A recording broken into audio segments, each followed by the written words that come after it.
সালমান খানের বাড়িতে এক অতর্কিত হামলার ঘটনা ঘটে। কয়েক রাউন্ড গুলি চালিয়ে পালিয়ে যায় দুই অজ্ঞাত ব্যক্তি। গ্রেপ্তারের পর এই হামলার দায় স্বীকার করে বিষ্ণুই গ্যাং।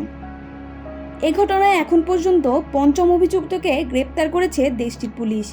বিষ্ণুই গ্যাং সেই সদস্যদের গ্রেপ্তারের পর জানা যায়, সালমানকে হত্যা করতে মাত্র 25 লাখ রুপির চুক্তি করেছিলেন গ্যাংস্টার লরেন্স বিষ্ণুই। ভারতীয় সংবাদ মাধ্যম হিন্দুস্তান টাইমসের প্রতিবেদন থেকে জানা যায়, 5 জন অভিযুক্তের নামে নতুন একটি চার্জশিট পেশ করেছে মুম্বাই পুলিশ। গ্যাংস্টার লরেন্স বিষ্ণুই সালমানকে হত্যার নীল নকশা তৈরি করেছিলেন এবং তার জেরা থেকে প্রকাশ্যে আসে ভয়ঙ্কর নানা তথ্য। হামলার ঘটনায় মুম্বাই পুলিশ জানিয়েছে, এই অভিযুক্তরা বিষ্ণুই গ্যাংয়ের সঙ্গে যুক্ত। তাদের বিরুদ্ধে ষড়যন্ত্র ও অন্যান্য অপরাধের অভিযোগও দায়ের করা হয়েছে। মুম্বাই পুলিশের চার্জশিট থেকে জানা যায়, ভাইজানকে হত্যা করতে বিষ্ণুই গ্যাংয়ের পক্ষ থেকে 25 লাখ রুপির চুক্তি হয়েছিল অভিযুক্তদের সাথে।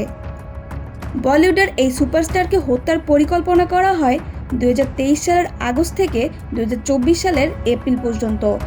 পুলিশের তদন্তে উঠে এসেছে যে পাকিস্তান থেকে এই গ্যাং বিভিন্ন ধরনের অস্ত্র এনেছে এবং আরও আনানোর পরিকল্পনা ছিল, যার মধ্যে রয়েছে AK-47, AK-92, M16 রাইফেল, তুরস্কের বিখ্যাত জিগানা পিস্তল ইত্যাদি।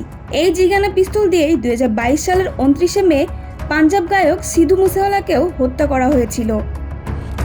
পুলিশ আরও জানিয়েছে, সালমানকে ঘিরে এবার করা হয়েছিল বড় ধরনের ষড়যন্ত্র। তার গতিবিধির ওপর নজর রাখতে নিয়োগ করা হয়েছিল 60 থেকে 70 জনকে। সালমান যেখানে যেতেন সেখানে তাকে অনুসরণ করত তারা। ভাইজানকে হত্যা করতে যাদের নিযুক্ত করা হয়েছিল তাদের বয়স 18 বছরের নিচে।